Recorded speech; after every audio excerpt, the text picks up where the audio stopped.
পৃথিবীতে যত দেশ আছে তার এক এক কারণে মানুষের নজরে থাকে। আরব আমিরাত থেকে শুরু করে আমেরিকা কিংবা থাইল্যান্ড এক কারণে পর্যটকদের কাছে জনপ্রিয়।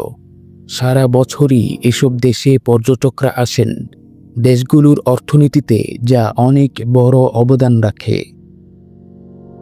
তবে ছবির মতো সুন্দর ঝকঝকে এক দেশের কথা জানাবো আজ, যেখানে আছে সোনা রূপার তৈরি প্রাসাদ এবং চোখ জোড়ানো নানান দৃশ্য। নানান স্থাপত্য ভাস্কর্যের সম্ভার এখানে রয়েছে। তবে দেখার জন্য কেউ আসে না এখানে, মূলত পর্যটকদের অনুমতি দেয় না দেশটি। দেশটির নাম তুর্কমেনিস্তান।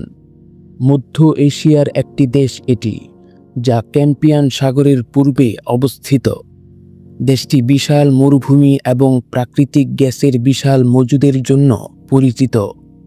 তবে এটি বিশ্বের সবচেয়ে বন্ধ এবং কঠোরভাবে নিয়ন্ত্রিত দেশগুলোর একটি হিসেবে বিবেচিত। দেশের সরকার বেশ কড়া এবং জনজীবনের প্রতিটি ক্ষেত্রে রাষ্ট্রের শক্তিশালী নিয়ন্ত্রণ বিদ্যমান। তুর্কমেনিস্তানে পর্যটকদের সংখ্যা কম হওয়ার মূল কারণ হল ভিসা এবং প্রবেশাধিকারে সীমাবদ্ধতা। তুর্কমেনিস্তানে পর্যটক হিসেবে ভ্রমণের জন্য কঠিন ভিসা প্রক্রিয়া অতিক্রম করতে হয়।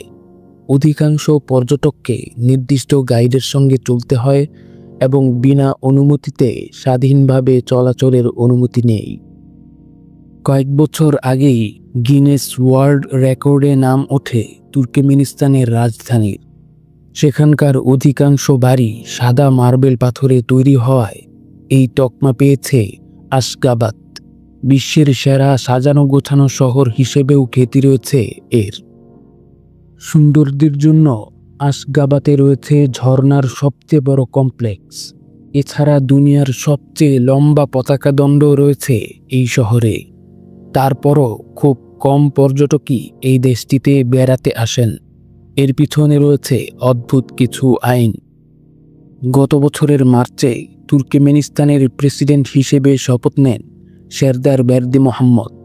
কুর্সিতে বসার পরই নারী পুরুষের প্রকাশ্যে মেলামেশা বন্ধ করতে কড়া আইন পাশ করেন তিনি।